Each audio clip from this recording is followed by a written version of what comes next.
Pemirsa, langkah pemerintah Aceh dalam hal pembelian 4 unit pesawat Nurtanio N219 menuai pro dan kontra di kalangan elit Aceh dan masyarakat Aceh.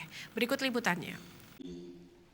Untuk menepis pro kontra dalam kalangan masyarakat Aceh dalam hal pemesanan 4 unit pesawat Nurtanio N219, pelaksana tugas Gubernur Aceh Nova Iriansyah menjelaskan kepada tim Aceh TV pada saat menghadiri acara pertemuan tahunan Bank Indonesia Aceh di Gedung Dayan Daud Kota Banda Aceh pada Senin siang mengatakan, ini merupakan tahap penandatanganan kesepahaman antara pemerintah Aceh dengan PT Dirgantara Indonesia oleh PLT Gubernur Aceh Nova Iriansyah dengan Dirut PT Dirgantara Indonesia Elvin Gutoro yang dilakukan di kantor PT Dirgantara Indonesia Kota Bandung, Jawa Barat.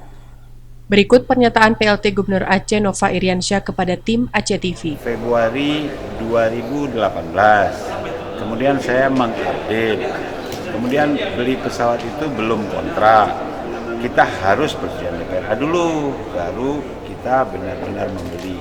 Kalau kita beli bukan untuk jalan-jalan pejabat, itu untuk ambulan udara, untuk mengangkut komoditas perikanan, daripada kita sewa pesawat. Nah itu pun kalau DPRA setuju. Nah kalau enggak ya enggak bisa kita lakukan.